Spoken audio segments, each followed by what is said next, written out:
ఏ వాక్యాన్ని బోధించాలన్నా ఉపమాన రూపముగా బోధిస్తున్నారు. హల్లెలూయా.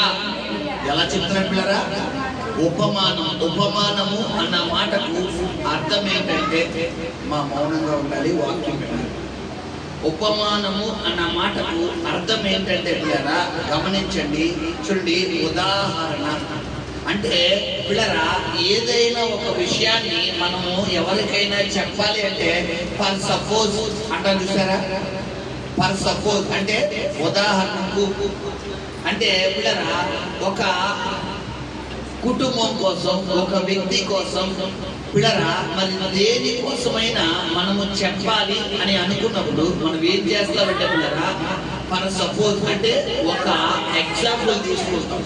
ఇక్కడ యేసు ప్రభు వారు కూడా మరి పరలోక రాజ్యం గురించి పిల్లరా మరి చెప్పుట గురించి మరి చెప్తున్నప్పుడు కొన్ని ఉపమానాలు తెలియపరుస్తున్నారు.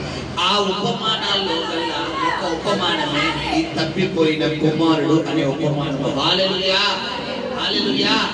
సరే, యేసు ప్రభు ఏం చెప్తున్నారు? ఒక తండ్రికి ఎంతమంది కుమారులు ఉన్నారట? 2 కుమారులు. ఎంతమంది కుమారులు ఉన్నారా? 2 కుమారులు ఉన్నారు. పెద్ద కుమారుడు తండ్రి వద్ద ఉన్నాడు, చిన్న కుమారుడు తండ్రి వద్ద ఉన్నాడు. హల్లెలూయా. అయితే ఇక్కడ ఏం జరుగుతుందంటే బిడ్డరా మరి పెద్ద కుమారుడు తండ్రి సంరక్షణలో ఉన్నాడు, చిన్న కుమారుడు తండ్రి సంరక్షణలో ఎక్కడికి వద్దాం అనుకుంటున్నాడు? బయటికి వచ్చేద్దాం అనుకుంటున్నాడు. సరే, బయటికి వచ్చేస్తున్నప్పుడు తండ్రికి విరోధంగా మాట్లాడి తండ్రి చిత్తానికి విరుద్ధంగా ప్రవర్తించి పిల్లరా అక్కడ ఏం చేద్దాం అనుకుంటానంటే ఎలాగైనా నేను తండ్రి దగ్గర నుంచి బయటికి వచ్చేయాలి, నేను తండ్రి వద్ద ఉన్నంత వరకు నాకు ఏం లేదు, స్వేచ్ఛ లేదు, తండ్రి వద్ద ఉన్నంత వరకు నాకు ఫ్రీడమ్ లేదు, తండ్రి వద్ద ఉన్నంత వరకు నేను హ్యాపీగా నా ఫ్రెండ్స్ తో బయటికి వెళ్ళకపోతున్నాను, నాకు నచ్చినట్టు తిరగలేకపోతున్నాను, నాకు నచ్చినట్టు ప్రవర్తించలేకపోతున్నాను, నాకు నచ్చినట్టు ఉండలేకపోతున్నాను. కాబట్టి ఇప్పుడు నేను ఎక్కడికి వెళ్ళిపోవాలి? తండ్రిని విడిచిపెట్టి బయటికి వెళ్ళిపోవాలి అనుకుంటున్నాడు. హల్లెలూయా. ఎప్పుడైతే ఈ యొక్క చిన్న కుమారుడు తండ్రిని విడిచిపెట్టి బయటికి వెళ్ళిపోతాం అనుకున్నప్పుడు అక్కడ ఏం జరుగుతుందంటే చదువురాను. ఒక మనుషునికి 2 కుమారులు ఉండేది. అయితే 12వ వచనం. వారిలో చిన్నవాడు తండ్రి ఆస్తిలో నాకు వచ్చు భాగం ఇమ్మని తన తండ్రిని అడుగగా అతడు వారికి తన ఆస్తిని పంచిపెట్టెను. హల్లెలూయా. ఇక్కడ ఏం జరుగుతుందంటే పిల్లరా ఇక్కడ తప్పిపోయిన కుమారుడు అన్న వ్యక్తి ఏ కుమారుడుతనో? చిన్న కుమారుడు. ఏ కుమారుడు? చిన్న కుమారుడు. ఈ చిన్న కుమారుడు చిన్న కుమారుడు తండ్రి యొద్ద నుండి ఎలాగైనా నేను బయటికి వెళ్ళిపోవాలి అని పిల్లరా చూశాడు. ఏ గొడవెట్టుకుందామనుకున్నా పని అవుతలేదు. ఎంత గొడవెట్టుకుందాం అనుకున్నా తండ్రి ఏమైపోతున్నాడు? సమాధాన పడిపోతున్నాడు. తల్లి ఏమైపోతుంది? సమాధాన పడిపోతుంది. ఇప్పుడరా ఇక్కడ తన వల్ల కాదు, నీకు ఏం చేయాలి? ఎలాగైనా మా నాన్న విడిచిపెట్టి బయటికి పోవాలి. నీకు ఈసారి నేను మామూలు కాదు, మా నాన్న నేను తేలిపోవాలి అనే రేంజ్లోకి వెళ్ళిపోయి, ఎందుకంటే పిల్లరా తండ్రిని విడిచిపెట్టి వెళ్ళిపోయేటట్టు చేసేది కుమారుడు కాదు, కుమారుడులో ఉన్న దురాత్మ. ఆ యొక్క దురాత్మలు తండ్రి నుండి విడిచిపెట్టేట్లు చేస్తున్నాయి. ఇక్కడ తండ్రి అంటే ఎవరికి సాదృశ్యము? దేవుడికి సాదృశ్యము. కుమారుడు అంటే ఎవరు పిల్లరా? నీవు, నేను. అంటే నువ్వు తండ్రి అంటే దేవుడికి సన్నిహితంగా నువ్వు ఎక్కడ ఉండగలుగుతావు? ప్రార్థనలో ఉన్నప్పుడే, నువ్వు వాక్యం చదివినప్పుడే, నువ్వు వాక్యానుసారంగా జీవించినప్పుడే, నువ్వు పరిశుద్ధంగా ఉండినప్పుడే, నువ్వు సహవాసంలో ఉన్నప్పుడు, నువ్వు వాక్యం చదువుతున్నప్పుడు, నువ్వు ప్రార్థన చేస్తున్నప్పుడు, వాక్యానుసారమైన జీవితం నువ్వు జీవిస్తున్నప్పుడు నీ చుట్టూ తండ్రి కంచుంటారు. నీ చుట్టూ తండ్రి కంచుంటుంది. నువ్వు ఎక్కడికి వెళ్ళినా ఫలానా వారి కుమారుడు అంటారు తప్ప నీ పేరు పెట్టి పిలవడు. ఉదాహరణకు మన యొక్క సీఎం గారు ఉన్నారు, ముఖ్యమంత్రి వర్యులు ఉన్నారు. మరి ఆయనకి ముందు ఏమంటారు? Doctor YS Jagan. అంటే ఆయన ఇంటి పేరు వైఎస్ అయితే వైఎస్ రాజశేఖర రెడ్డి గారి యొక్క కుమారుడు అంటాం. అంతేగాని ముందు జగన్ అంటామా? ఎందుకు? తండ్రి పేరు. ఇప్పుడు కాబట్టి ఇక్కడ నువ్వు తండ్రి సంరక్షణలో ఉన్నప్పుడు, తండ్రి ఆర్డర్లో ఉన్నప్పుడు బిడ్డరా నీకు సెక్యూరిటీ ఉంటుంది, నీకు సంరక్షణ ఉంటుంది. పలానా వాళ్ళు అబ్బాయి అండి, పలానా వాళ్ళు అమ్మాయి అండి అంటాం తప్ప బిడ్డరా మామూలుగా ఎవరైనా మనం అడగని వెళ్ళా ఉందో, అమ్మా మీ నాన్నగారి పేరేంటి, మీ అమ్మగారి పేరేంటి అంటాం. కానీ బిడ్డరా మీ ఆయన గారి పేరేంటి, మీ ఆవిడ గారి పేరేంటి అడుగుతావా? అడగ. పెళ్ళైతే అడుగుతారేమో కానీ సాధారణంగా 99% బిడ్డరా ఎవరి కోసం మనకు చెబుతారంటే తండ్రి, మీ నాన్నగారు పేరేంటి, మీ ఇంటి పేరేంటి అని అడుగుతాం. హల్లెలూయా. ఇక్కడ తండ్రి యొక్క కుమారుడు ఉన్నప్పుడు పిల్లరా కుమారుడికి ఘనతుంది, కుమారుడికి పిల్లరా సమాజంలో పరువు ఉంది, మంచి ప్రఖ్యాతి ఉంది, మంచి అధికారం ఉంది. పిల్లరా సమాజంలో ఒక మంచి స్టేటస్ ఉంది, అర్హత ఉంది, అన్నీ ఉన్నాయి. అయితే ఈ కుమారుడికి ఇవేవి నచ్చడం లేదు, ఈ పరిశుద్ధత నచ్చడం లేదు, ఈ యొక్క అధికారం నచ్చడం లేదు, ఈ యొక్క యథార్థత నచ్చడం లేదు, ఈ మంచి పేరు నచ్చడం లేదు. ఏం కావాలంటే కుమారుడికి బిడ్డరా చెడు స్నేహాలు, చెడు సహవాసాలు, చెడు క్రియలు కావాలంటే. ఎప్పుడైతే ఈ యొక్క చెడు క్రియలు మంచిలో ఉండగలుగుతాయా పిల్లరా, చీకటికి వెలుగుకి పొత్తెక్కడ, విశ్వాసకి అవిశ్వాసకి పొత్తెక్కడ. పిల్లరా మంచికి చెడుకి పొత్తెక్కడ, సాతానికి దేవునికి పొత్తెక్కడ. మీ సహోదరి సహోదరుడా, నువ్వు దేవుని వాక్యం చదువుతున్నప్పుడు, నువ్వు వాక్యానుసారంగా జీవించాలని నిర్ణయం తీసుకున్నప్పుడు, నువ్వు ప్రార్థన చేస్తున్నప్పుడు నీలో పాపం రాదు, నీలో పాపానికి చోటు ఉండదు, పాపం నీ దరిదాపులో నిలబడదు. ఎప్పుడైతే నువ్వు ప్రార్థన చేయడం మానేస్తావో, వాక్యం చదవడం మానేస్తావో, చర్చకు రావడం మానేస్తావో, సహవాసం నుండి నువ్వు అవుతానంటే బయటికి వెళ్ళిపోతావో, ఆటోమేటిక్లీ ఇప్పుడు నేను ఎవరు దాడి చేస్తారో? సాతాను గారు దాడి చేస్తాడు. ఇప్పుడు సాతాను దాడి చేయాలంటే డైరెక్ట్ గా రాడాడు. ముందు ఏం చేస్తారంటే ఎక్కడ దాడి చేస్తే నువ్వు ప్రార్థనలో బలహీనమవుతావో అక్కడ కొడతాడు. గమనించారు. ఎక్కడ దాడి చేస్తారంటే కొంతమందికి కొన్ని వీక్నెస్ ఉంటాయి, కొంతమందికి పిల్లరా భార్య భర్తల్లో కొంతమందికి భర్త వీక్నెస్, భర్త కోపపడడానికి భార్య డల్ అయిపోతుంది, భార్య కోపడితే భర్త డల్ అయిపోతాడు. పిల్లరా గమనించండి, కొంతమందికి తల్లిదండ్రులకు బిడ్డల వీక్నెస్, బిడ్డలు కోపడితే భర్త తల్లిదండ్రులు డల్ అయిపోతాడు, తల్లిదండ్రులు కోపడితే బిడ్డలు డల్ అయిపోతారు. అంటే వీక్నెస్.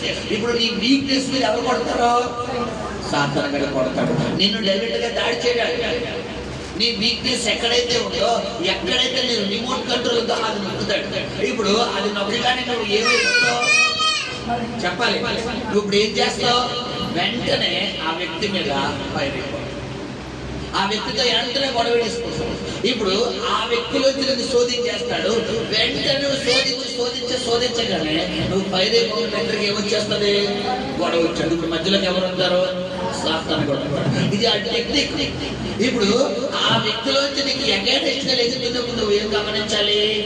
సాతాను గాడు వాడుకుంటున్నాడు, దురాత్మ వాడుకుంటున్నట్టు నువ్వు లోపల నువ్వు వివేకము వివేచన కలిగిన వ్యక్తి అయితే సైలెంట్ అయిపోవాలి. వాక్యం తెలిసిన వ్యక్తి అయితే, నువ్వు దేవుడి గురించి తెలిసిన వ్యక్తి అయితే సైలెంట్ అయిపోవాలి, కూల్ అయిపోవాలి. కూల్ అయిపోయి జస్ట్ స్మైల్ ఇవ్వాలి. నువ్వు స్మైల్ అవతల వాళ్ళకి ఏం పగిలిపోతే పొరపాడి ఏంట్రా బాబు ఇంత తిడతంటే స్మైల్ అవుతావు, నిన్ను తిడుతున్నాను, నీకు ఇది లేదా, నీకు ఇది లేదా, పౌరుషం రావట్లేదా అంటే దేవుడు దీవించును గాక, దేవుడికి స్తోత్రం, దేవుడు ఇంకా 200 దీవించును గాక, నేను ఇంకా 400 దీవించును గాక, నేను 100 దీవించును గాక అన్నావనుకో. ఇప్పుడు దీవించును గాక అన్నమాట మంచి మాట, చెడ్డ మాట? మంచి మాట. వెంటనే ఆ వ్యక్తి నోరికి ఏ వేసినట్లక టేపేసినట్టు. అలా కాకుండా నన్ను తిడతావా, నీ నెంటు నుంచి చూపించేస్తాను, నీ ఊళ్ళో చూసుకొచ్చురా అన్నావనుకో, అక్కడి మధ్యలోకి ఎవరు వచ్చేస్తారు? సాతాను వచ్చేస్తారు. గమనించి పిల్లరా, సో తండ్రి యొక్క ఉండడం వల్ల పిల్లరా కుమారుడు చుట్టూ కంచె ఉంది. తండ్రి యొక్క ఉండడం వల్ల కుమారుడు చుట్టూ కంచెతో పాటు సంరక్షణ ఉంది. తండ్రి యొక్క ఉండడం వల్ల కుమారుడికి సమృద్ధి ఉంది. తండ్రి యొక్క ఉండడం వల్ల కుమారుడికి అధికారం ఉంది. తండ్రి యొక్క ఉండడం వల్ల కుమారుడికి మంచి పేరు ప్రఖ్యాతులు ఉన్నాయి, చాలా ఉన్నాయి తండ్రి యొక్క ఉండడం వల్ల. ఎప్పుడైతే తండ్రి నుండి కుమారుడు దూరం అవుతున్నాడో ఇతడి పొజిషన్ చేంజ్ అవడం మొదలైంది. ఇద్దరు పొజిషన్ ఏమవడం మొదలైంది పిల్లరా? చేంజ్ అవడం అంటే ఒక్కొక్కటి మైనస్ అయిపోతుంది. మొట్టమొదటిగా ఇతడు తండ్రిని విడిచిపెట్టి తండ్రి దగ్గరికి వెళ్ళి ఏమడుగుతున్నాడు, తండ్రి నా ఆస్తి నాకు ఇచ్చే అనగానే తండ్రి బిడ్డారా మరి గమనించండి, తల్లిదండ్రుల మనస్తత్వం ఎలా ఉంటుందంటే బిడ్డారా, కొంతమంది తల్లిదండ్రులు 90% తల్లిదండ్రుల మనస్తత్వం చెప్తున్నాను. సాధారణంగా ఎలా ఉంటుందంటే వారి సజ్జనం తిని పిల్లలకి ఏమంటారు, వేడని పెడతారు. నేను తిన్నా తినకపోయినా పర్లేదు, నా కుమారుడు తింటే బాను, నా కూతురు తింటే బాను, నా బిడ్డలు తింటే బాను. కొంతమంది తల్లులు ఏం చేస్తారంటే బిడ్డారా చూడండి, వారు తినేసామని వారు తినేసారా వాడు చాలా ఇదిగా ఉంది. నిజమైన ప్రేమ, నిజమైన తల్లి ప్రేమ ఎలా ఉంటుందంటే పిల్లరా, ఒకవేళ కొడుకుకి ఆకలి ఎక్కువ లేకపోయింది అనుకోండి, ఈ తల్లి ఏం చేస్తుంది, పిల్లరా అన్నం ఎంతే ఉంది, ఇప్పుడు ఇద్దరు సమానంగా తినాలి. ఈ తల్లికి ఆకలి వేస్తుంది, బిడ్డలకి ఆకలి వేస్తుంది. నిజమైన తల్లి ప్రేమ ఎలా ఉంటుందంటే ఉడుకు తింటున్నప్పుడు ఒకవేళ ఆకలి ఎక్కువ వేస్తుంటే అది కూడా ఇచ్చేసి, నా కడుపు ఫుల్గా ఉండాలి, నాకు తినేసాను, నాకు ఆకలి ఏంటో పొద్దున్న తిని అరగలేదు, సర్లే నువ్వు తినే, నేను మధ్య తాగి పడుకుంటాను అంటారు. ఎందుకే అది ఆకలి వేస్తున్నట్టు లేనట్ట, కానీ వేస్తుంది ఏంటి తేడా అంటే తల్లి తండ్రుల ప్రేమ. హల్లెలూయా హల్లెలూయా. మిగిలిన 10% ఉంటారు వేరే బ్యాచ్, ఆడు తింటే నాకేంటి, తినకూడదు నాకేంటి, నేను తినేస్తాను, వాళ్ళు ఉంటే నాకేంటి, పోతే నాకేంటి, నేను బాగుంటాను. ఇప్పుడు 90లో 100లో 90% మంచి ఉంది. ఇప్పుడు ఈ తండ్రి కూడా మంచి బ్యాచ్ చెందిన వ్యక్తి. సో ఇక్కడ తండ్రి ఏం చేస్తాడంటే కుమారుడు తండ్రితో వచ్చి గొడవ పెట్టుకుంటుంటే వెంటనే కుమారుడు ఎక్కడున్నా ఎలా ఉండాలని కోరుకుంటాడు తండ్రి, బాగుండాలి. సాధారణంగా తల్లిదండ్రులు ఏమనుకుంటారు, పిల్లలు ఎక్కడున్నా కూడా బాగుండాలి, నా కొడుకు ఎక్కడున్నా బాగుండాలి, నా కూతురు ఎక్కడున్నా బాగుండాలి, నన్ను గుండెల మీద తన్నీసి వెళ్ళిపోయినా పర్వాలేదు, నన్ను తిట్టేసాడు, నన్ను కొట్టేసాడు, నన్ను గాయపరిచిన నా బిడ్డలు బాగుంటారు. సాధారణంగా ప్రతి కన్నపేరు అలాగే కోరుకుంటారు. ఇక్కడ తండ్రి కూడా అలాగే కోరుకుంటున్నాడు. ఏంటంటే తండ్రిని విడిచిపెట్టి కుమారుడు ఏమవుతున్నాడు, విడిచిపెట్టి వెళ్ళిపోతాడు. విడిచిపెట్టి వెళ్ళిపోతే ఏం జరిగింది చదువు. అచ్చట తన ఆస్తిని దుర్వ్యాపారం వలన పాడు చేసెను. కొన్ని దినములైన తర్వాత చిన్న కుమారుడు తన సమస్తమును సమకూర్చి, చదవలేదమ్మా, కొన్ని దినములు అయిన తరువాత ఆ చిన్న కుమారుడు సమస్తమును కూర్చుకొని దూర దేశమునకు. ఏమండి ఎందుకు దూర దేశానికి వెళ్ళిపోయాడు? ఒకవేళ దగ్గరలో ఉన్న పక్కన కాకినాడ కానీ, ఈ పక్కన రాజోలు కానీ, పక్కన అమలాపురం కానీ, ఇటే ఉన్నటువంటి బెక్కవలు కానీ, అనపర్తి కానీ, మెండపేట కానీ, పిల్లరా ఇటే ఉన్నటువంటి ఇంకో ఊరు కానీ వెళ్ళాడు అనుకోండి, మీరు పలానా వాళ్ళు అబ్బాయి కదమ్మా, మీది రాజమండ్రి కదా, మీది పలానా ఊరు కదా అంటారా లేదా? ఎందుకంటే తల్లిదండ్రుల పేరు ప్రఖ్యాతలు ఆ సరౌండర్ ఊర్లో ఉంటాయి. ఇప్పుడు దేశమే మారిపోతే తెలుస్తుందా తెలియదా? ఇప్పుడు తెలియకూడదు. అంటే మనోడు వ్యభిచార కోపంలో చిక్కబడిపోయాడు, మనోడు తాగుల్లో చిక్కబడిపోయాడు, మనోడు పేకాట్లో చిక్కబడిపోయాడు, భయంకరమైన చెడు వ్యసనాల్లో చిక్కబడిపోయాడు. ఏదైతే చేయకూడదో ఆ వ్యసనాలన్నింటిలో ఉన్నాయి. ఇప్పుడు ఈ వ్యసనాలన్నింటిలో ఉండడం వల్ల ఎవడైనా మనోడిని గుర్తుపట్టి నువ్వు పలానాడు అబ్బాయి అమ్మ అంటే మనోడికి ఏమంటే చెప్తుంది, ఇమేజ్ ఏమవుతుంది, పాడైపోతుంది. కాబట్టి చాలా మంది పిల్లరా ఈ విధంగా ప్రవర్తిస్తారు. ఇప్పుడు తప్పిపోయిన కుమారుడు కూడా తండ్రిని విడిచిపెట్టి సమస్తమును సమకూర్చుంటాడు. అంటే అతనికి రావాల్సినటువంటి వాట, ఒకవేళ ఒక తండ్రికి 2 బిల్డింగులు, ఒక బిల్డింగ్ చిన్న కుమారుడికి ఇస్తాడు. ఒక 10 ఎకరాల పొలం ఉంటే ఒక 5 ఎకరాల పొలము చిన్న కుమారుడికి ఇస్తాడు. పిల్లరా ఇంకా పాడిలు పశువులు ఏమన్నా ఉంటే సగం ఇచ్చేసాడు. ఇవన్నీ ఇచ్చేసిన తర్వాత అయ్యగారు ఎన్నికలు ఏం చేశారు, క్యాష్ కింద మార్చేసి ఆ క్యాష్ అంతా ఒక పెట్టులో పెట్టేసుకుని అకౌంట్లో వేసేసుకుని ఆ అకౌంట్ ఏటీఎం కార్డు జేబులో పెట్టేసుకుని ఫ్లైట్ ఎక్కేసి దుబాయ్, కువైట్, ఖత్తర్, మస్కట్ ఎక్కడికో పోయి అక్కడ ఎంజాయ్ చేయడం మొదలెట్టాడు. అక్కడ స్నేహాలు, కొత్త పరిచయాలు, కొత్త స్నేహాలు. చూడండి మనుషుల స్నేహాలు ఎలా ఉంటాయంటే, నీ చేతి నిండా బంగారం కనబడింది అనుకో, నీ మెల్ల ఎంత బంగారుతో కనబడింది అనుకో, నీ చేతికి ఎంత బ్రాస్లెట్ కనబడింది అనుకో, ఈ చేతి 5,000కి, ఈ చేతి 5,000కి ఎంత ఉంగరాలు కనబడ్డాయి అనుకో, ఈ చేతికి బ్రాస్లెట్ కనబడింది అనుకో అంట. నువ్వు కనుక మాసిపోయిన షర్టు, మాసిపోయిన ప్యాంటు, మాసిపోయిన నిక్కర్ వేసుకుని వెళ్ళావు అనుకో, నువ్వు మాట్లాడితే దూరంగా ఉండు అంటారు. ఇది ఎవరి ఆలోచన? మనుషులు. గమనించండి. సో ఈ వ్యక్తి కూడా దూర దేశానికి పోయి ఏం చేస్తాడంట? చదవమ్మా. దూర దేశమునకు ప్రయాణమైపోయి అచ్చట తన ఆస్తిని దుర్వ్యాపారం వలన పాడు చేశాడు. దుర్వ్యాపారం అంటే ఏంటి పిల్లరా? పేకాట, బెట్టింగ్. పిల్లరా రకరకాల వ్యసనాలు, గుర్రం పందాలు, ఆ పందాలు, ఒక్కొక్కడు ఒక్కొక్క పిచ్చి. కొంతమందికి పేకాట పిచ్చి, కొంతమందికి గుర్ర పొందాలు పిచ్చి, కొంతమందికి పిల్లరా క్రికెట్ బెట్టింగ్లు పిచ్చి. ఇప్పుడు ఏదో క్రికెట్ నడుస్తున్న ఐపీఎల్ పిల్లరా, రీసెంట్ గా యూట్యూబ్ లో ఒక వార్త విన్నాడు. ఐపీఎల్ ఎవరో కుర్రాడట బెట్టింగ్ కట్టాడు. బెట్టింగ్ కట్టి ఏం జరిగిందంటే పిల్లరా చూడండి, తన అనుకున్న దానికంటే తన ఎక్కువ కట్టేసాడు. అసలు ఎక్స్పెక్ట్ చేయలేదు. ఎలాగైనా వచ్చేది అనుకుంటే మనోడు అనుకున్న దానికంటే ఎక్కువ పోతే పిల్లరా మరి ఇంట్లో తన తల్లిదండ్రులు తనకి రాద్దామని చెప్పి తీసుకొచ్చినటువంటి ఆ డాక్యుమెంట్స్ ఏవైతే ఉన్నాయో ఆ పత్రాలు సైతం తీసుకొచ్చి ఎవరి దగ్గర ఎడిషనట?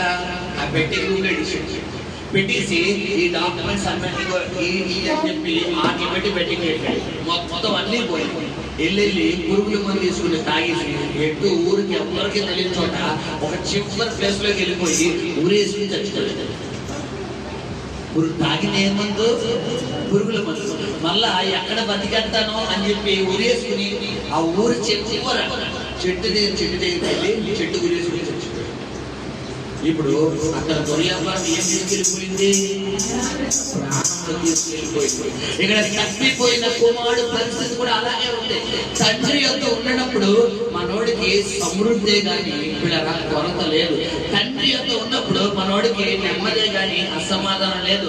తండ్రి యొక్క ఉన్నప్పుడు మనోడికి పిల్లరా సమాజంలో మంచి పేరు ప్రఖ్యాతులే గాని పిల్లరా ఎవరు కూడా యారా అన్నది లేదు. యావండి అన్నది తప్ప యారా అని పిలిచింది లేదు. ఎప్పుడైతే తండ్రి యొద్ద నుండి ఈ కుమారుడు దూరం అవుతున్నాడో మొట్టమొదటిగా దుర్వ్యాపారానికి అలవాటు, చెడు వ్యసనాలకు అలవాటు పడిపోయాడు. పిల్లరా భయంకరమైన వ్యసనాలకు అలవాటు పడిపోయాడు. ఎప్పుడైతే దుర్వ్యాపారానికి అలవాటు పడిపోయాడు తర్వాత చదువుకుందాం. అదంతయు ఖర్చు చేసిన తరువాత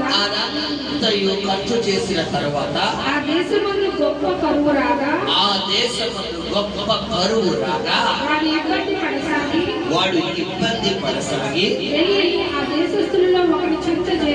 వెళ్ళి ఆ దేశస్థులలో ఒకటి చెంత చేరాడు. హల్లెలూయా. ఇక్కడ తండ్రి యొద్దన్నప్పుడు కరువు ఉందంటే లేదు. తండ్రి దగ్గర ఎంతో మంది పనివారు ఉన్నారు. కుమారుడు ఎంతగానో ఆశీర్వదించబడుతున్నాడు. అయితే ఎప్పుడైతే మనోడు సహవాసం నుండి ప్రార్థన నుండి దేవుడి నుండి బయటికి వచ్చేసాడో ఇప్పుడు మనోడు జీవితంలో ఏం జరుగుతుంది పిల్లరా? మొట్టమొదటిగా వ్యసనాలు ప్రారంభం, చెడు వ్యసనాలు అడిక్ట్ అయిపోయాడు. మొట్టమొదటిగా సహవాసం నుండి ప్రార్థన నుండి సాధనగా దూరం చేసి మొట్టమొదటిగా ఏ వ్యసనాలు అలవాటు చేశాడు? చెడు వ్యసనాలు. ఎందుకంటే నువ్వు కంచెలో ఉన్నప్పుడు, నువ్వు సంరక్షణలో ఉన్నప్పుడు ఏ సాతాను దగ్గరికి రాదు. గమనించండి. చూడండి, చాలా మందికి సేవలు లక్ష్మణ రేఖ అంటారు. లక్ష్మణ రేఖ ఇలా గీసిన క్షేమ చెప్తూ అది దగ్గరకు వస్తుందా? ఎందుకు? అది మెడిసిన్. అది చీమలకి అది విషం. పిల్లరా ఆ యొక్క విషము అవి పసిగట్టే దాదాపు కొన్ని అడుగులు దూరంలో అమ్మో అక్కడ విషం పెట్టారు, మనము అక్కడికి వెళ్ళకూడదు అని చెప్పి ఏం చేస్తాం పిల్లరా? అది రూట్ మళ్ళించుకుని అక్కడి నుంచి దూరంగా వెళ్ళిపోతాం. ఇప్పుడు గమనించండి, ఇప్పుడు కంచెలో ఉండడం వల్ల శత్రువు వస్తున్నాడా? రాదు. నువ్వు దేవుడి కంచెలో, ప్రార్థన అనే కంచెలో, వాక్యం అనే కంచెలో, దేవుడి చిత్తం అనే కంచెలో నువ్వు ఉన్నప్పుడు ఏవి మీదకి దాడికి రావంటే ఏ చీకటి శక్తులు, ఏ దురాత్మ శక్తులు, ఏ అపవిత్రాత్మలు ఎవరి మీదకి రావు? నీ మీదకి రావు. గమనించారా? ఎప్పుడైతే ఈ కుమారుడు తండ్రి యొద్ద నుండి దూరంగా వెళ్ళిపోతున్నాడు అంటే ప్రార్థన చేయబుద్దేది, వాక్యం చదవబుద్దేదు, చర్చికి రాబుద్దేదు, పిల్లరా ప్రార్థనలో ఉండబుద్దేదు, పరిశుద్ధంగా ఉండబుద్దేదు. అప్పుడు దాకా మనలో ఉన్నటువంటి సమాధానము, నెమ్మది, మనశ్శాంతి అంతా ఏమైపోతుంది? రెక్కలు కట్టుకుని ఎగిరిపోతుంది. చికాగా కోపం ఇరిటేషన్ గా నాకు ఈ జీవితం ఎందుకు నేను చచ్చిపోవాలి, నాకు బతకాలని లేదు, ఎక్కడైనా దూకేసి పడిపోతాను, ఏదైనా గుద్దేస్తానని చెప్పి మన మైండ్ ని ఏది ప్రేరేపిస్తుంది? సైతాన్ని ప్రేరేపిస్తుంది. అదే తండ్రి యొద్ద ఉన్నప్పుడు నాకు దీర్ఘాయుష్యం కావాలి, నేను సంతోషంగా ఉండాలి, నేను పరిశుద్ధంగా ఉండాలి, నేను యథార్థంగా ఉండాలని చెప్పి తండ్రి యొద్ద ఉన్నప్పుడు ఆలోచనలు వస్తాయి. హల్లెలూయా, హల్లెలూయా. ఎప్పుడైతే ఈ కుమారుడు తండ్రిని విడిచిపెట్టి వెళ్ళిపోతున్నాడో మొట్టమొదటిగా దుర్వ్యాపారం, చెడు వ్యాపారానికి అలవాటు పడ్డాడు.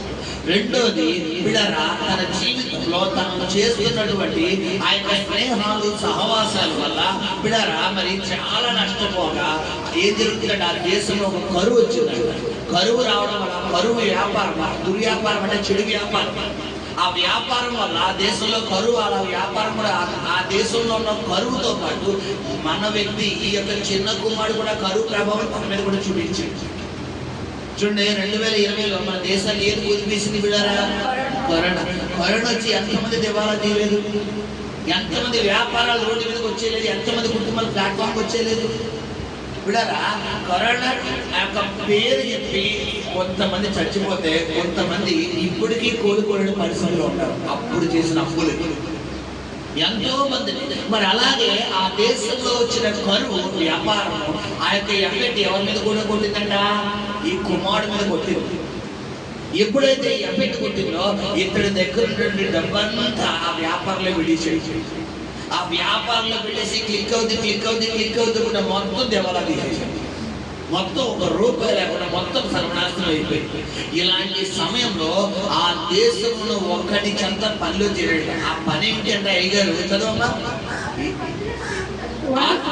అతడు పందులను ఏమండి, ఒక రాజుగారి బంగ్లాలో రాజుగారి కుమారుడుగా ఉన్నటువంటి వ్యక్తి ఏ స్థాయిలోకి వచ్చేసాడు? తండ్రిని విడిచిపెట్టి వెళ్ళడం వల్ల పందులను కాసే స్థాయిలోకి వచ్చేసాడు. గమనించి సహోదరి సహోదరుడా, నువ్వు దేవునికి దూరం అయితే, నువ్వు ప్రార్థనకు దూరం అయితే, నువ్వు వాక్యానికి దూరం అయితే, నువ్వు సహవాసానికి దూరం అయితే మొట్టమొదటిగా సాతాను గారు నీకు ఎక్కడ దాడి చేస్తాడంటే నీ కుటుంబం మీద దాడి చేస్తాడు, నీ ప్రార్థన జీవితం మీద దాడి చేస్తాడు, నీ ఆధ్యాత్మిక జీవితం మీద దాడి చేస్తాడు. ఎంతలాగంటే అప్పుడు దాకా ప్రార్థన చెయ్యాలనే నీకు సినిమా పెట్టుకుని చూడాలి, అప్పుడు దాకా వాక్యం చదివే నీకు ఇప్పుడు నీ మైండ్లోకి ఏమవుతుందంటే పిల్లరా ఎవరన్నా పాపపు మాటలు మాట్లాడితే బెదరాలని అంటారు. అప్పుడు దాకా పరిశుద్ధమైన మాటలు మాట్లాడే నీకు బూతు మాటలు నీ నోట్లో పెడతారు. అప్పుడు దాకా వాక్యములో దేవుడి పరిశుద్ధతలో ఉండాల్సిన నువ్వు విడిచిపెట్టిన బలహీనతల వైపు మరలా తొంగి చూసి ఆలోచన వస్తుంది. ఇదంతటికి కారణం ఏంటంటే నువ్వు ఎవరికి దూరం అయిపోయినట్లెక్క? దేవుడికి సహవాసానికి దూరం అయిపోయినట్లెక్క. ఎప్పుడైతే ఈ యొక్క తప్పిపోయిన కుమారుడు తండ్రికి దూరం అయిపోతున్నాడో మొట్టమొదటిగా దుర్వ్యాపారం అంటే చెడు వ్యాపారంలోకి పెట్టుబడి పెట్టాడు. బహుశా ఒక బ్రాంతి షాప్ పెట్టాడు, లేదంటే ఇప్పుడు వేరే చెడు షాప్ ఏదైనా పెట్టాడేమో, లేదా డ్రగ్స్ అన్న లేదా గంజాని ఏదైనా ప్రజల్ని ఇబ్బంది పెట్టేది, ఇతరులను బాధ పెట్టే వ్యాపారం ఏదైనా స్టార్ట్ చేశాడేమో. మరి ఈ దుర్వ్యాపారం వల్ల కరువు వచ్చింది. కరువు రావడం వల్ల మొత్తం పెట్టుబడి అంతా పోయింది, ఒక్క రూపాయి కూడా చెల్లి కావలేదు. కానీ డబ్బులు లేకపోయినా కూడా మనకి ఏముండాలి? ఫుడ్ ఉండాలి.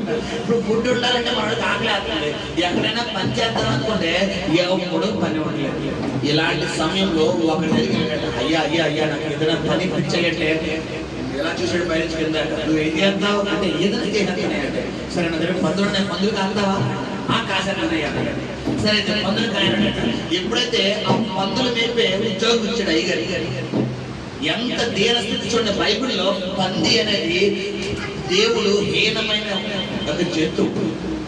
దేవుడు నిషేధించిన జంతువులలో ఒకవేళ ఒక జంతువు ఏది పిల్లరా? పంది. గమనించండి పిల్లరా, సాధారణంగా ఎవరన్నా మనం కోపం వచ్చి తిరిగేది ఏంటి? పందిలా ఉన్నాం, పంది పంది అంటాం. ఇప్పుడు ఇతడు ఒక రాజుగారి కుమారుడుగా ఉన్నటువంటి స్థాయి నుంచి ఏ స్థాయిలోకి వచ్చేసాడంటే పిల్లరా పందులు మేపే స్థాయి. నువ్వు సహవాసం నుండి దూరం అవడం వల్ల, నువ్వు ప్రార్థన నుండి దూరం అవడం వల్ల, నువ్వు దేవుడి నుండి దూరం అవడం వల్ల నీ పరిస్థితి ఎలా దిగజారిపోతుందని దేవుడు వాక్యంతో నన్ను హెచ్చరిస్తున్నాడు. సహోదరి సహోదరుడా, ఎప్పుడైతే ఇతడు పందులు కాసేటటువంటి వ్యక్తిగా తయారయ్యాడు, చదువుకున్నాం. వాడు పందులు తిని పొట్టుతో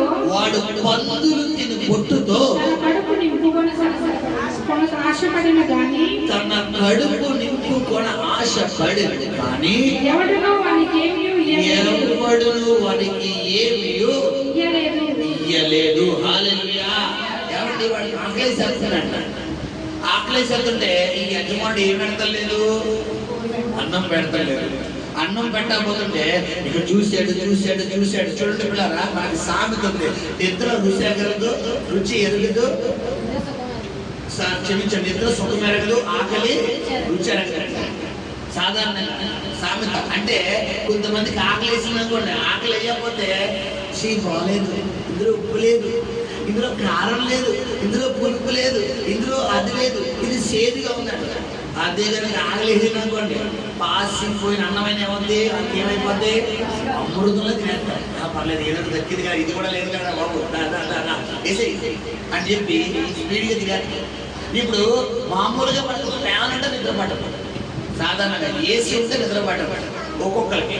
ఇప్పుడు కొన్ని సమయాల్లో శరీరం ఏమైపోతే అలిసిపోయి ఉంటుంది. ఇప్పుడు ఎంత ప్లేస్ ఉంటుంది, అంత ప్లేస్ ఎలా కూర్చుంటుంది, ఏం చేస్తాం, నిద్రలో వెళ్ళిపోతాం. నిద్ర ఏమెరగదు, సుఖం ఎరగదు, ఆకలి ఏమెరగదు, రుచి ఎరగదు.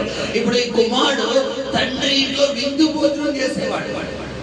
పిల్లరా, మంచి రకాల కర్రీస్తో మంచి భోజనం చేసే వ్యక్తి తండ్రి నుంచి దూరం అయిపోవడం వల్ల మూడవది పాయింట్ ఏంటంటే, మొట్టమొదటిగా చెడు వ్యసనానికి అలవాటు పడిపోయాడు, రెండవదిగా కరువు అనుభవిస్తున్నాడు, మూడవదిగా సరైన ఆహారం కూడా లేదు. ఎలాంటి ఆహారం తింటాడంట, పందులకు పెట్టే పుట్టంట. అంటే పందులకు పెట్టే ఆహారం ఎవరికైనా తెలుసా పిల్లరా? ఏంటంటే ఈ హోటల్స్ లోని రెస్టారెంట్స్ లోని మిగిలిపోయిన పాస్ అన్నం ఉంటది కదా, ఆ పాసిపోయిన కూరలు, పాసిపోయిన అన్నం, పాసిపోయిన టిఫిన్లు, ఇవన్నీ కూడా ఒక డస్ట్బిన్ పెడతారా. ఆ డస్ట్బిన్ పెట్టిన తర్వాత ఈ డస్ట్బిన్ తో కూడా తీసుకెళ్ళిపోయినటువంటిది అంతా తీసుకెళ్ళి ఈ పందులు పెద్ద తొట్టు ఉంటారు, ఈ తొట్టులో వేసేసి కొద్దిగా నీళ్ళు అంటే ఆ పాసిపోయింది ఏం తింటాయి, ఈ పందులు తింటాయి. ఇప్పుడు ఈ పందులు తరివేసంట ఈ తప్పిపోయిన కుమారుడు ఏం తింటున్నాడు, గుళ్ళు కప్పు కొడుతున్నటువంటి అన్నం తినడానికి పోటీ పడుతున్నాడు. సరే, అదన్నా దక్కిందంట, ఏం చదువుతాను, చదవండి ఏం జరిగింది అక్కడ. అయితే బుద్ధి వచ్చినప్పుడు కరెక్ట్ గా చదవాలి. వాడు పందులు తిను పొట్టుతో ఆశపడిను కానీ ఎవడును అది పందులు కట్టారా, నువ్వు తింటావేట్రా, అది పందులు కట్టాను. ఆ పందులు తిని అవి బాగా భరిస్తే వాటిని నేను మార్కెట్లో అమ్ముకుంటే నాకు ఏమవుతుంది, మంచి డబ్బులు వస్తాయి. నువ్వు తిని అంటున్నావేట్రా బాబు, పందులు కూడా నువ్వు తిని అంటున్నావే, అయ్యయ్యో పందులు కూడా తింటావేట, మా ఆకలి వేస్తుందా, దానికి అన్నం పెడతాను అంటలేదు. మనుషుల స్వభావం ఎలా ఉంటుందంటే పిల్లరా గమనించండి. చూడండి, మన దగ్గర అన్ని ఉన్నప్పుడు సార్ అంటారు, మన దగ్గర ఏమీ లేవనుకోండి ఏమంటారు, పోరాటారు నీ ఆలోచన. అందుకే నేను చెప్తున్నాను, మనుషుల ప్రేమను తాపత్రయపడకో.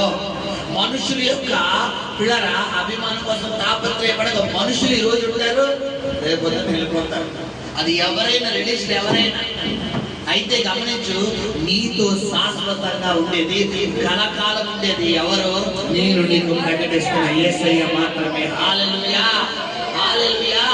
కాబట్టి నీ భర్త ప్రేమించాడో లేదనో, నీ భార్య ప్రేమించలేదనో, నీ బిడ్డలు ప్రేమించలేదనో, నీ తల్లిదండ్రులు ప్రేమించలేదనో, నీ తోబుట్టులు ప్రేమించలేదని ఎవరి మీద ఆధారపడి, ఎవరి మీద బాధపడకు. నువ్వు వాళ్ళ కోసం వెయిట్ చేయకు, బాధపడకు. హల్లెలూయా, హల్లెలూయా.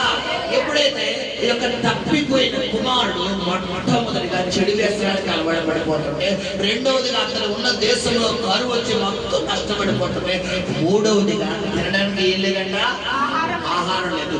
ఇప్పుడు మనోడికి అన్ని కాలిపోయిన తర్వాత ఇప్పుడు గుర్తుకొస్తుంది ఏంటి, తండ్రి ప్రేమ. కొంతమందికి పోతే కానీ తెలియదు. మంచిగా ఉన్నప్పుడు, మంచిగా ఆరోగ్యం ఉన్నప్పుడు, మంచిగా సమాధానం ఉన్నప్పుడు, మంచిగా సమృద్ధి ఉన్నప్పుడు, మంచిగా బాడీలో మంచి అవయవాలన్నీ మంచి మంచిగా పని చేస్తున్నప్పుడు ఈయన రా బాబు, ప్రార్థనకు రారా బాబు, చర్చికి రారా బాబు, వాక్యం చదువుకోరా బాబు, పరిశుద్ధంగా ఉండరా బాబు, అవి విడిచిపెట్టరా బాబు. నేను విడిచిపెట్టనుగా, నేను మాను, నేనేం చేయను, నేను మానను అంటాను. చూడండి, పుల్కాలు తెలిసి ఇక్కడ చాలా మందికి పుల్కాలు ఎంతమంది ఉన్నారు? పుల్క పెనం మీద వేస్తారు. ముందు పెనం మీద ఎక్కడ పొంగుతుందా? పొంగదు. దాని తర్వాత తీసుకెళ్ళాడు ఇప్పుడు ఏమవుతుంది? పొంగుతుంది. ఏమంటే పెనం ఇంటిగా ఉంటుంది కదా, ఆ పెనం మీద వేసిన కూడా పొంగేస్తే పొయ్యిలోకి వెళ్తుందా? కొంతమంది ఎక్కడ ఉండరు, పెనం మీద ఉండరు. ఎక్కడికి వెళ్తారు? పొయ్యిలోకి వెళ్ళిపోవాలి. పొయ్యిలోకి వెళ్ళిపోతే మొత్తం మాడిపోయిన తర్వాత ఆ పంట వస్తుంటే అప్పుడు పొంగుతారు. ఆ పొంగింది కూడా తిరగేస్తాం వెనకాల కూడా పొంగాలి. ఆ పొంగి అంతా అయిపోయి పొంగి ఏమవుతున్నప్పుడు ఇలా మెత్తబడ్డప్పుడు తీసి పక్కన. ఇప్పుడు కొంతమంది జీవితం ఇలా అవ్వాలని కోరుకుంటారు. గమనించు సహోదరి సహోదరుడా, నీవు దేవుడు నిన్ను మంచిగా చెబుతున్నప్పుడు నువ్వు వెళ్ళే మార్గం సరైనది కాదు, నువ్వు చేస్తున్న పని సరైనది కాదు, నువ్వు తీసుకున్న నిర్ణయం సరైనది కాదు, నువ్వు తస్మాత్ జాగ్రత్త. నువ్వు ప్రార్థన మానకు, నువ్వు వాక్యం మానకు, నువ్వు పరిశుద్ధత మానకు, నువ్వు సహవాసం విడిచిపెట్టి దూరంగా వెళ్ళకని దేవుడు నేను గర్తిస్తున్నప్పుడు నువ్వు ఏం చేయాలి? జాగ్రత్త పడిపోవాలి. జాగ్రత్త పడకుండా నేను ఇలాగే ఉంటానండి, నా పద్ధతి ఇంతేనండి, నా విధానం ఇంతేనండి అని చెప్పి దేవుడికి కనుక నువ్వు వ్యతిరేకంగా కనుక వెళ్తే, బైబిల్లో దేవుళ్ళో ఒక గుణం ఉంది. ఏంటంటే యెహోవాకు నడితే ఏం చేయదు? వాదించు, డిస్కషన్ చేయదు. అరే బాబు నువ్వు వెళ్ళకరా, నువ్వు వెళ్తే నీతో మాట్లాడడం ఇలా డిస్కషన్ ఏమీ తెలియదు. మనుషులతో డిస్కషన్ చేస్తారు కానీ దేవుడు మనుషులతో ఏం చేయడు? యెహోవాకు నడితే ఏం చేయదు? వాదించదు. చెప్పాడంటే ఆయన నువ్వు వెళ్ళే మార్గం సరైనది కాదు. అయితే విన్నప్పుడు నువ్వేం చేయాలి? లోబడిపోవాలి. కొంతమంది జలక తింటే కానీ బుద్ధి రాదు. కొంతమంది జలక తినాలి. జలక తిన్న తర్వాత ఏమవుతుంది? ఆదివారం ప్రార్థన మానేశారు, అందుకే సమస్య వచ్చింది. ఆదివారం చర్చికి రాలేదు, అందుకే శోధన వచ్చింది. మొన్న ప్రార్థన మానేశాను, అందుకే ఈ ప్రాబ్లం వచ్చిందని చెప్పి ఎప్పుడు చూస్తారో? సమస్య వచ్చేసిందని చూస్తారు. ఇప్పుడు సమస్య రాకముందు జాగ్రత్త పడడం బెటరా, సమస్య వచ్చిన తర్వాత నువ్వు నెత్తి మీద తడిగొట్టేసుకోవడం బెటరా? జాగ్రత్త పడు. దేవుడు నిన్ను జాగ్రత్త పరిచే దేవుడు. హల్లెలూయా. ఎప్పుడైతే ఈ తప్పిపోయిన కుమారుడు తండ్రిని విడిచిపెట్టి 3 రకాల నష్టాలు, మొట్టమొదటిగా చెడు వ్యసనానికి ఎటువంటి అయిపోయాడు, రెండవదిగా ఆ కరువు అనుభవిస్తున్నాడు, మూడవదిగా ఏం జరిగింది అనుకున్నారా? ఆకలి, విభత్సమైన ఆకలి, తినడానికి ఆహారం కూడా లేనటువంటి ఆకలి సమయంలో పందుల పొట్టు తిందామనుకుంటే అక్కడ ఏం చేస్తాడంట? అలాంటి సమయంలో మనోడికి ఏమొచ్చింది? చదువు. అయితే బుద్ధి వచ్చినప్పుడు వాడు నా తండ్రి యొక్క ఎంతో మంది కూలి వాండకు అన్నము సమృద్ధిగా ఉన్నది, నేనైతే ఇక్కడ ఆకలికి చచ్చిపోతున్నాను. హల్లెలూయా.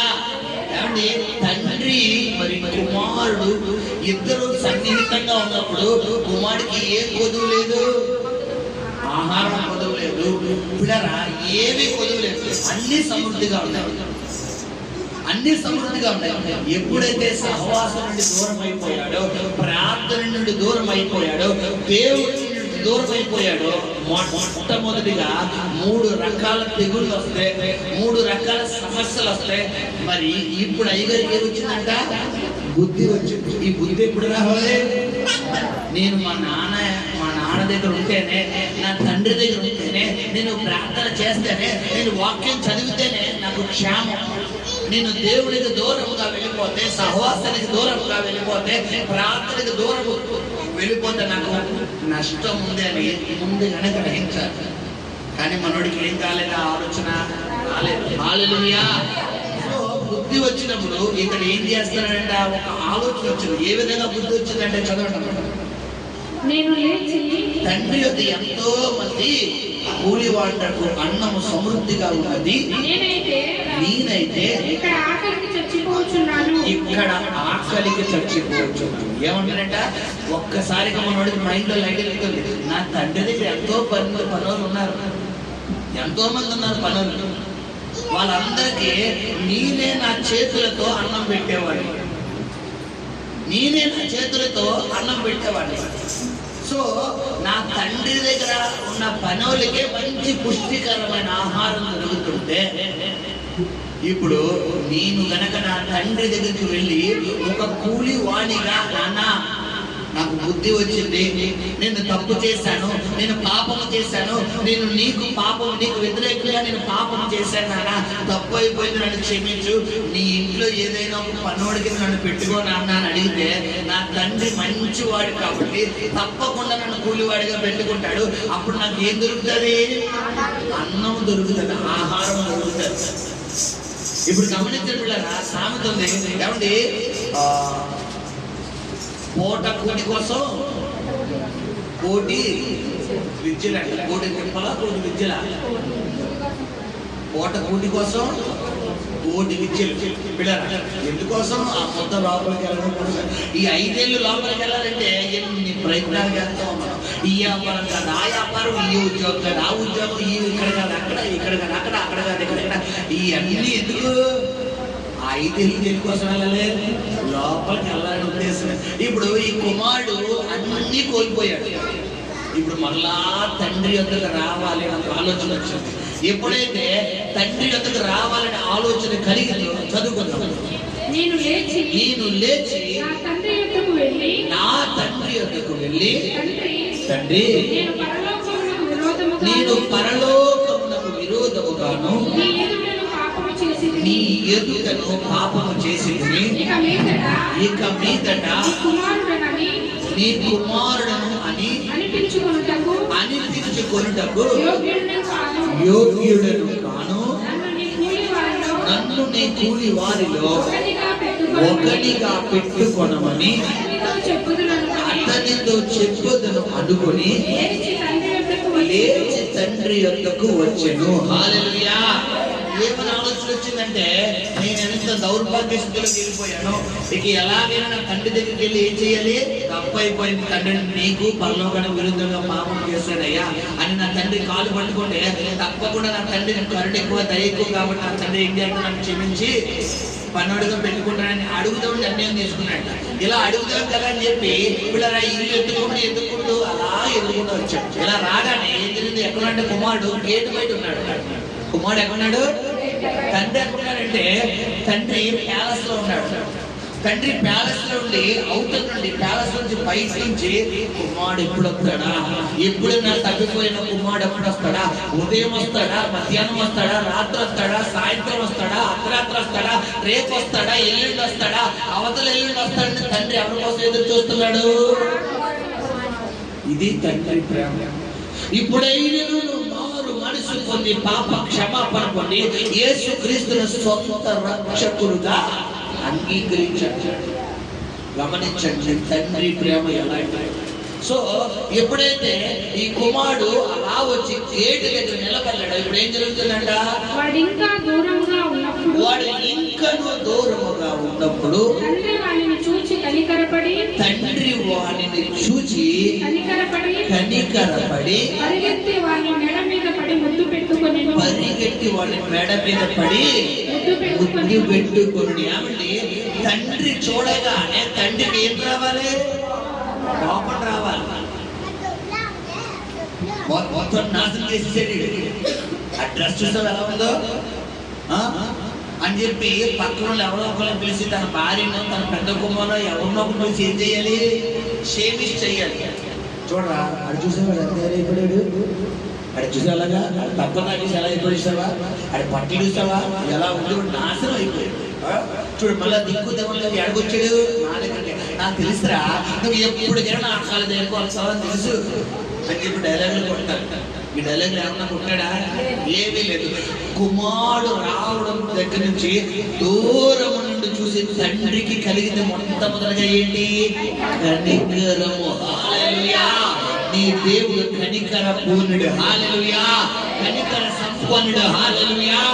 ఆయన ఎంత కనికర సంపన్నుడు అంటే బిడ్డరా ఆయన సిలువ వేస్తున్న వారిని సైతం ఆయన ఏం చేస్తున్నాడు? తండ్రి వీరేమి చేయించున్నారు, వీరెరుగురు కనుక వీరిని నువ్వేం చేస్తావో.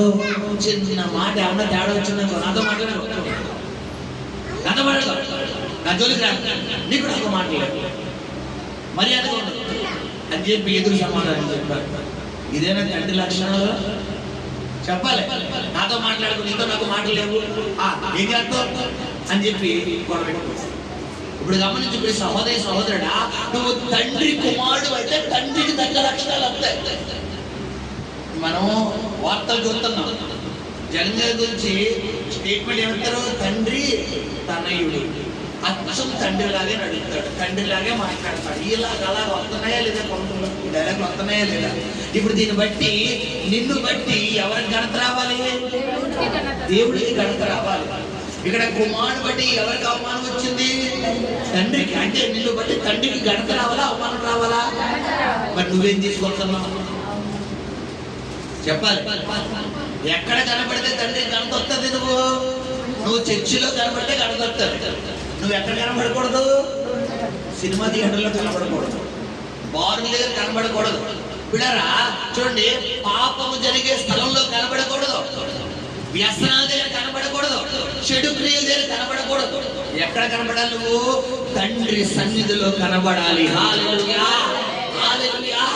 ఎప్పుడైతే కుమారుడు తండ్రి తన దగ్గర తన తప్పు తెలుసుకుని వెంటనే తిరిగి వస్తుంటే తండ్రి దూరం నుండి చూసట కనికరపడుతున్నాడు. ఆ గడ్డం పెరిగిపోయింది కదా, ఆ పిచ్చి పిచ్చి వస్త్రాలు వేసుకున్నాడు, చిరిగిపోయిన బట్టలు, ఆ మాసిపోయిన బట్టలు ఉన్నాయి.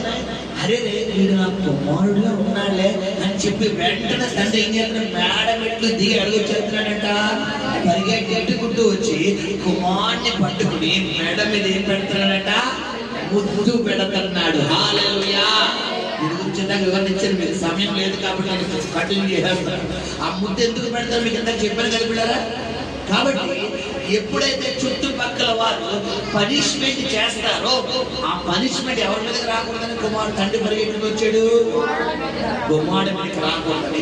ఈ రోజు నీ ఆత్మ నరకానికి వెళ్ళకూడదు, నువ్వు నరకాగ్నిలోకి వెళ్ళకూడదు, నువ్వు పాపంలో పడకూడదు, నువ్వు పరిశుద్ధంగా ఉండాలి, నువ్వు యథార్థంగా ఉండాలి, నువ్వు నమ్మకంగా ఉండాలి, నువ్వు నీతిగా జీవించాలి, నువ్వు నిత్య జీవంలోకి వెళ్ళాలి కానీ నిత్య నరకాగ్నిలోకి వెళ్ళకూడదని తన అద్వితీయ కుమారుడని యేసుక్రీస్తు వారిని తండ్రి అయిన దేవుడు ఈ లోకానికి పంపించి ఆయనకు మనకు మధ్య వ్యక్తిగా యేసే మార్గము, యేసే సత్యము, యేసే జీవం అంటూ నా ద్వారా తండ్రి ఎదుగు తప్ప వేరే మార్గం లేదని నువ్వు పరిశుద్ధమైన జీవితం జీవించి క్రీస్తును సొంత రక్షకుడుగా అంగీకరిస్తేనే నువ్వు నిత్య జీవానికి చేరుతావని.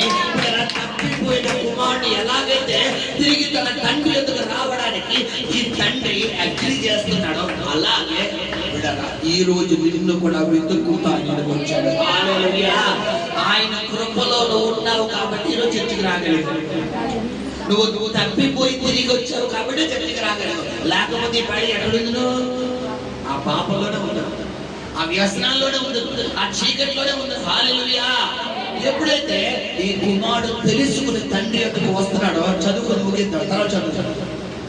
అప్పుడు ఆ కుమారుడు అతనితో, నా కుమారుడా అతనితో, తండ్రి నేను పరలోకమునకు విరోధముగాను నీ ఎదుట పాపము చేసితిని. ఓకే, ఇక మీదట నీ కుమారుడని అనిపించుకొనుటకు యోగ్యుడిని కానెను. హల్లెలూయా. ఏంటి? ఎప్పుడైతే ఈ యొక్క తండ్రి ఎదుర్కొంటూ అతనికి రాగానే వీడరా అతను ముద్దు పెట్టుకుంటాడంట. చదివిస్తాం కదమ్మా, నేను నా తండ్రికి దూరముగా. ఓకే, తండ్రి నేను పరలోకము విరోధముగా నీ ఎదుటను పాపము చేసి. ఏమంటే ఇతడు పాపము చేశాను అని చెప్తున్నాడంటే ఎట్లా ఏం కలుగుతుంది?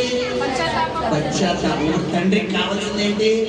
అదే, నేను తప్పు చేశాను నీలో ఏం కలగాలి? పశ్చాత్తాపం. ఈ పశ్చాత్తాపం రావడం కోసమే తండ్రి వదిలేసాడు. వీళ్ళు అర్థమైందా? వ్యసనాల నుంచి దేవుడు విడిపించాలంటే సెకండ్లో విడిపించగలడు. కానీ కొంతమంది దేవుడు ఏం చేస్తాడు? వదిలేస్తాడు.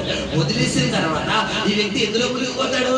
పాపంలో ములిగి ములిగి ములిగి ములిగి ములిగి ములిగి నేను చాలా తప్పు చేస్తాను, నేను చాలా పాపం చేస్తాను, నా దేవుడు బాధపడుతున్నాను, నా దేవునికి దుఃఖకరంగా జీవిస్తున్నాను, నేను ఇంక ఇలా జీవించకూడదు, ఇంక నేను ఇలా నడుచుకోకూడదు, ఇంక నేను ఇలా ఉండకూడదు, నాకు ఈ జీవితం వద్దు, నాకు ఇది వాంతుతో సంబంధం అని చెప్పి వీళ్ళరా చూడండి, వాంతు చేసుకుంటే వాంతు మనకేమొచ్చింది? వాంతులు ఏమో కూడా ఏమవుతుంది?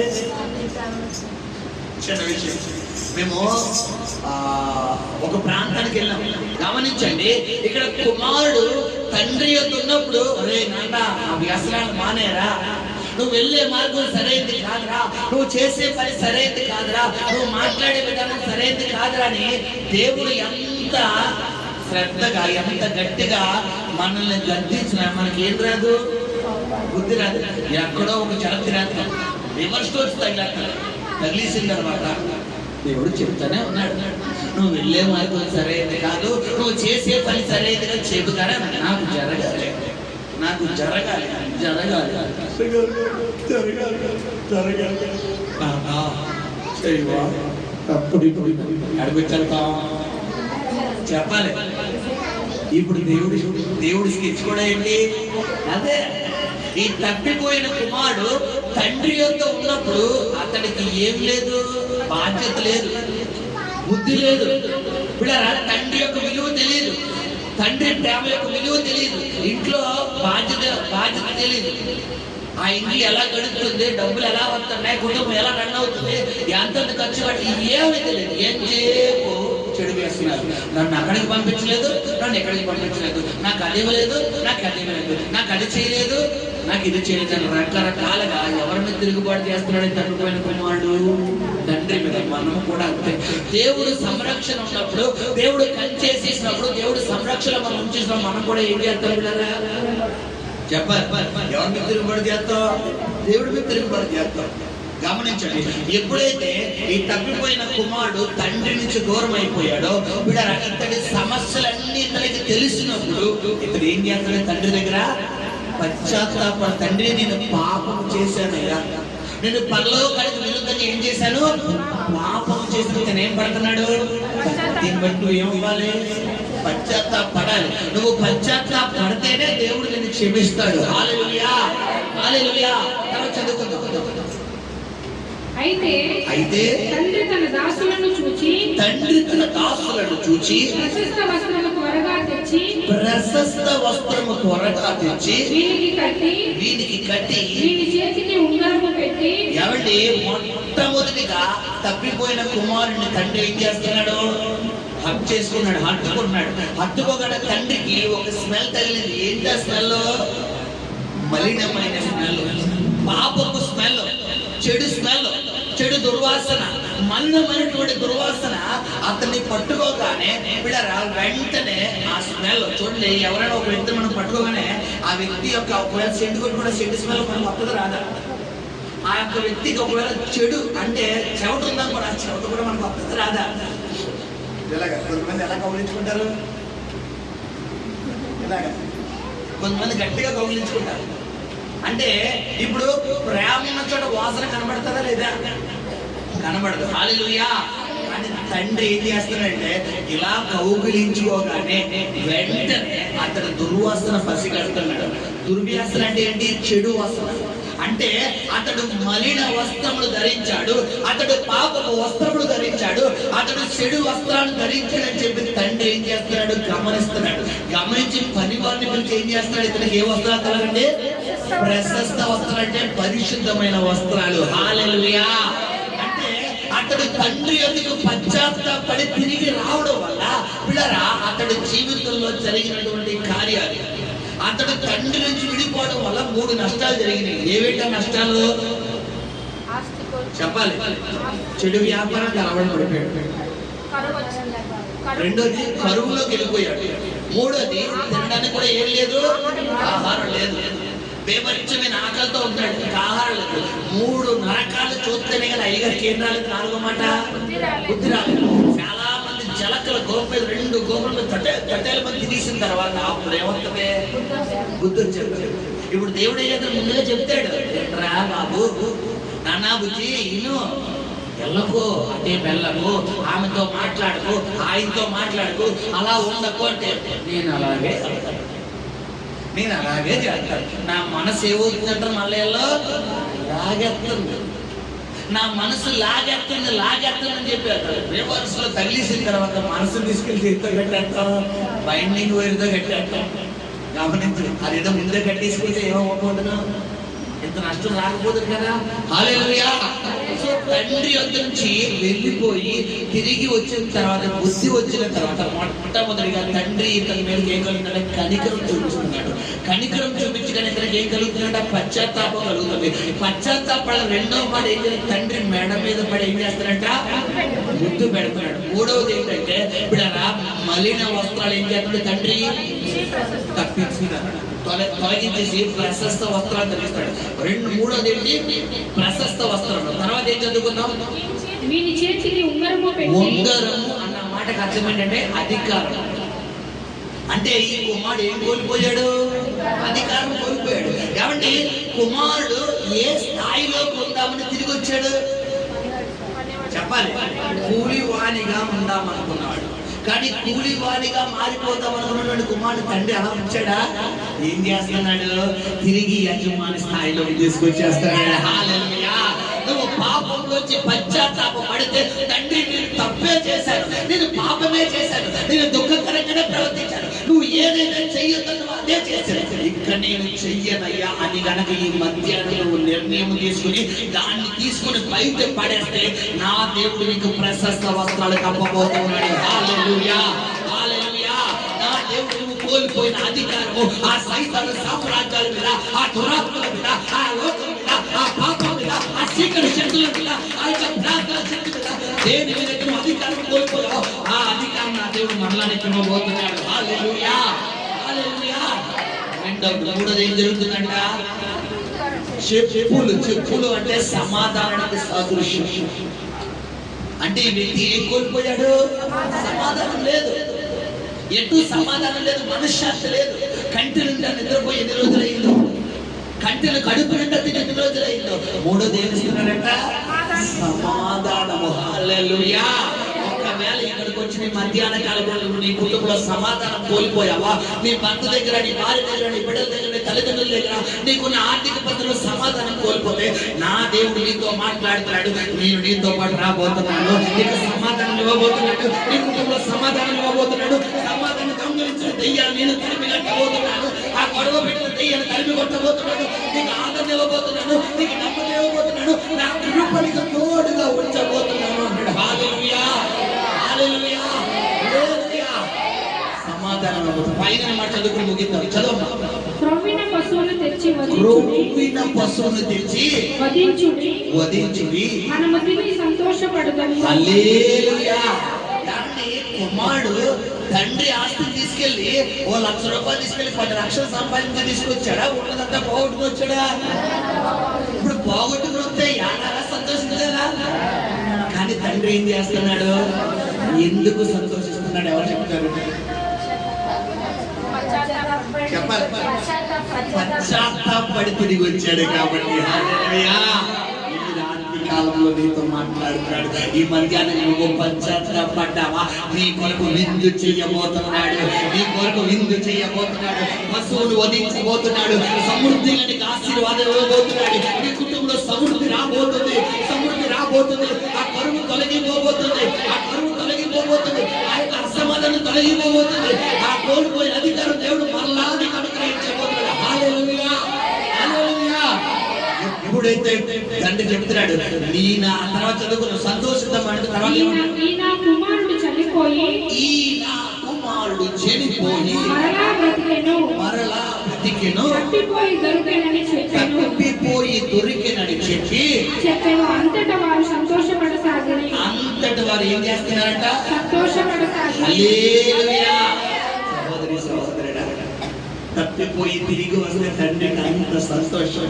సాధారణంగా నువ్వు ఎప్పుడైతే పాపం చేస్తావు ఏమిటి ఎక్కినవాడు చెప్పాలి, చర్చిమెంట్ ఎక్కినవాడు నువ్వు తప్పు చేస్తావు, నువ్వు పాపం చేస్తావు, నువ్వు చర్చికి వెళ్ళవు, నువ్వు ప్రార్థన చేయడం మానే, నువ్వు వాక్యం చదవడం మానే, నువ్వు తప్పు చేస్తావు, నువ్వు తాగుతున్నావు కాబట్టి రేపు నుంచి ఏం చేయడం మానుకో, ప్రార్థన చేయడం మాను, నువ్వు తాగడం మానేస్తే, నువ్వు తిరగడం మానేస్తే, నువ్వు వ్యసనాలు మానేస్తే, అన్నీ మానేస్తే అప్పుడు నువ్వేం చేయొచ్చు? ప్రార్థన చేయొచ్చు. ఓ పక్కన తాగెత్తు, నువ్వు ప్రార్థన చేయకూడదు. విషయం ఏంటంటే చాలా మందికి వాళ్ళు చేసేది తప్పని తెలుసు, వాళ్ళు చేసేది తప్పని తెలుసు. తప్పని తెలిసి కూడా తప్పు చేస్తున్నావు అంటే దాన్ని బట్టి నువ్వే అర్థం చేసుకో నువ్వు ఏ స్థాయిలో ఉన్నావో. ఈ తప్పిపోయిన కుమారుడు తనకి తప్పని కూడా తెలిసింది పిల్లరా, అన్నీ కోల్పోయాడు. ఈ రోజు నువ్వు ఇంకా కోల్పోలేదు, నువ్వు ఇంకా కోల్పోలేదు. నువ్వు ఇంకా ఆ బంధకాల్లో ఉన్నావు, విడిచిపెట్టలేని బంధకాలు. ఆ బంధకాల నుంచి నువ్వు బయటికి రాగలిగితే, నువ్వు పశ్చాత్తాపగలిగితే, నా దేవుడు నీకు ప్రశస్త వస్త్రాలు కప్పబోతున్నాడు. హల్లెలూయా. నా దేవుడు నువ్వు కోల్పోయిన అధికారాన్ని ఇవ్వబోతున్నాడు. హల్లెలూయా. నా దేవుడు నీ కుటుంబంలో సమాధానం ఇవ్వబోతున్నాడు. నా దేవుడు నీ కుటుంబంలో సమృద్ధిని ఇవ్వబోతున్నాడు. హల్లెలూయా. ఇది ఈరోజు వాక్యం. తప్పిపోయిన కుమారుడు, నువ్వు గనక పాత జీవితంలో చెడిపోయి క్రొత్త జీవితంలో గనక జన్మిస్తే దేవుడు నీ దుఃఖ దినాలు సమాప్తం చేసేస్తాడు. హల్లెలూయా.